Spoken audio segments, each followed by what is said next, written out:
সাপের মতো বেহাতারা গাড়ি না চালালে লাইসেন্স দেবে না। তো ভাই আমি গেছিলাম ড্রাইভিং লাইসেন্সের পরীক্ষা দিতে নড়াইলে। তো আজকে আমি আপনাদেরকে দেখাবো যে ড্রাইভিং লাইসেন্সের পরীক্ষা দিতে মূলত কি কি প্রয়োজন হয়, কি কি লাগে, কি কি ঝামেলা পোহাইতে হয় এবং আমার সাথে কি কি ঘটনাগুলো ঘটছে। একই সাথে যদি আমি আপনাদেরকে বলি যে ভাই কিভাবে আপনি 5 মিনিটে 15 কিলোমিটার পথ পার হবেন, আপনি কখনো বলতে পারবেন? আমি জানি যে আপনি কখনোই বলতে পারবেন না, বাট বিষয়টা একেবারেই সিম্পল। ভিডিও ফাস্ট ফরওয়ার্ড করে कैसा लगा मेरा मजाक?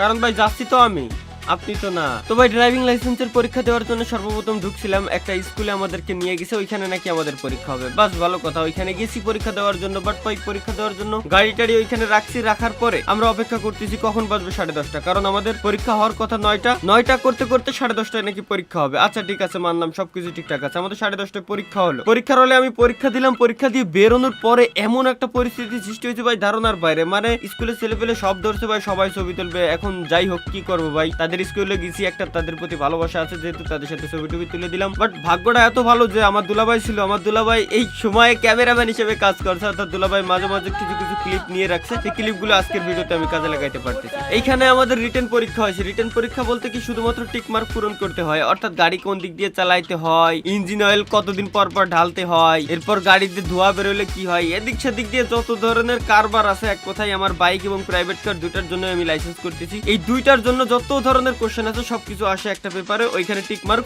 ফিল আপ করতে হয়। তো এখান থেকে আমাদের পরীক্ষা যখন শেষ হয়েছে, দেন হচ্ছে আমাদের যেতে হবে বিআরটিএ তে, অর্থাৎ ওর ভিতরে আমাদের পরীক্ষা হবে। ড্রাইভিং লাইসেন্সের জন্য কিছু সংকেত চিহ্ন দেওয়া থাকে, অর্থাৎ আপনারা রাস্তাঘাটে চলাচল করতে গেলে দেখবেন যে ডানে মোড়, বামে মোড় এরকম কিছু লেখা থাকে এবং ডান দিকে সিগন্যাল দেওয়া থাকে, বাম দিকে সিগন্যাল দেওয়া থাকে, ট্রাফিক সিগন্যাল দেওয়া থাকে। তো এই সিগন্যাল গুলো কোনটার কি কাজ, এইগুলো সিগন্যাল দেখে দেখে আমাদেরকে বলতে হবে। ওইখানে মেন অফিসার থাকবে, অফিসার জিজ্ঞেস করবে যে বলেন তো এই সিগন্যালের মানে কি, দেন হচ্ছে আমাকে তার উত্তর দিতে হবে। তো এইভাবে করেই এই পরীক্ষাগুলো দিতে হয়। আপনাদের সুবিধার্থে পিকচারটাও আমি আপনাদেরকে দেখাই দিব। দেন হচ্ছে এখানের পরীক্ষা শেষ হইলে ভাই আমাদের যেতে হবে সরাসরি সরেজমিনে, অর্থাৎ সরাসরি মাঠের ভিতরে খেলা হবে। তখনই ভাই ওইখানেই হচ্ছে আসল খেলা, কারণ এইখানে হবে হচ্ছে ড্রাইভিং এর পরীক্ষা, অর্থাৎ আপনি কি আদৌ গাড়ি চালাইতে পারেন কি পারেন না। কিন্তু ভাই ওইখানে যাওয়ার আগে আমাদের শুরু হলো অপেক্ষার পালা। এখনই হচ্ছে মেন জিনিস, যেহেতু এখানে সরকারি অফিসাররা কাজ করতেছে এবং একই সাথে যেহেতু অনেক মানুষ পরীক্ষা দিতে আসছে, ধারণার বাইরে কত মানুষ পরীক্ষা দিতে আসছে। আমরা নিজেরাই তো মনে হয় 6-7 জন পরীক্ষা দিতে আসছি। তাই আমাদেরকে এখন ধৈর্য ধরে থাকতে হলো, ধৈর্যের পর ধৈর্য, অপেক্ষার পর অপেক্ষা। খালি একটা জিনিস দেখতেছিলাম আর কখন ভাবতেছিলাম আল্লাহ দিনটা যে কখন শেষ হবে। কারণ আমরা গেছিলাম ভোর 7টার দিকে,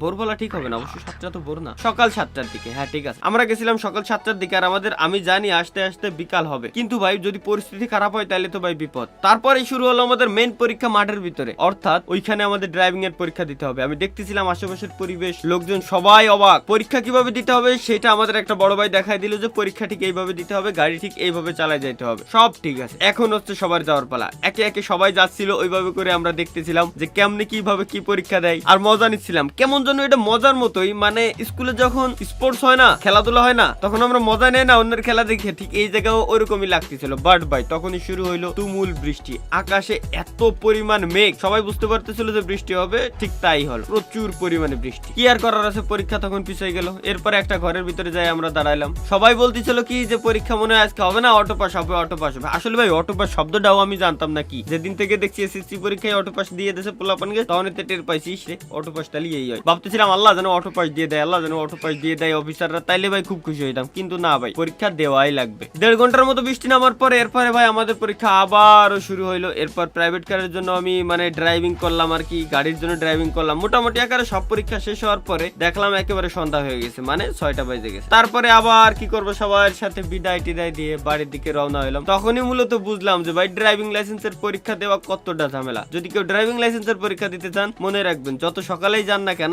আসতে হবে আপনাকে অবশ্যই রাত করে। আর একই সাথে গাইস আমি আপনাদেরকে একটা জিনিস দেখাইতে চাই, সেটা হচ্ছে কি বাইকের তেল ভরা। এখন এটা সিম্পল লাগলেও বাট সিম্পল না। আমি এখন যাব তেলের পাম্পে, এখানে গিয়ে তেল ভরবো। বাট আপনারা কি করেন, তেল ভরার সময় ভরেন 100 টাকার তেল দেন, মামা 200 টাকার তেল দেন, 500 টাকার তেল দেন, 1000 টাকার তেল দেন, ট্যাঙ্কি ফুল করে দেন। বাট এটা কখনোই করবেন না, কারণ বাংলাদেশে অনেক তেলের পাম্প আছে যেখানে এরকম জারি জুরি হয়, চুরি চামারি হয়। অর্থাৎ 100 টাকার তেল চাইলে আপনি বা 1 লিটার তেল চাইলেন, সেখান থেকে 100 গ্রাম 150 গ্রাম কম থাকবে। সুতরাং আপনাকে কি করতে হবে, মেশিনের সিকিউরিটি সিস্টেম বাইপাস করতে হবে। এটা কিভাবে, তেল আপনি যখন 500 টাকার চাইবেন 500 টাকার তেল নিবেন না, বলবেন কি মামা 499 টাকার তেল দেন, 1 টাকার তেল কম নিবেন। যদি আপনি তেল নিতে চান 150 টাকার, 150 টাকার নিবেন না, নিবেন 149 টাকার, 124 টাকার, 119 টাকার, 99 টাকার। এইভাবে এক এক টাকা এক এক সংখ্যা কমাই দিবেন, কমাই দিয়ে এরপরে তেল নিবেন। কারণ এই সংখ্যাগুলো মেশিন কোনোদিনও ধরতে পারে না, বাইপাস করা সম্ভব হয় না। যে টাকার আপনি তেল চাইবেন ঠিক ওই টাকার তেলই আপনার গাড়ির ভিতরে ঢুকবে। বাট যদি আপনি বলেন যে 200 টাকার তেল দেন, এখান থেকে আপনার 200 গ্রাম কম থাকতে পারে। সুতরাং এই কাজগুলো করা যাবে না। তো এটাই ছিল হচ্ছে আমাদের এই ব্লগিং চ্যানেল এবং ব্লগিং পেজের প্রথম ভিডিও। তো ভিডিওটা কেমন লাগছে আশা করি কমেন্টে জানাবেন, আর ভালো লাগারই কথা, জানি না কেমন হয়েছে। তো দেখা হচ্ছে পরবর্তী ব্লগে। সে পর্যন্ত ভালো থাকবেন, সুস্থ থাকবেন, আল্লাহ হাফেজ।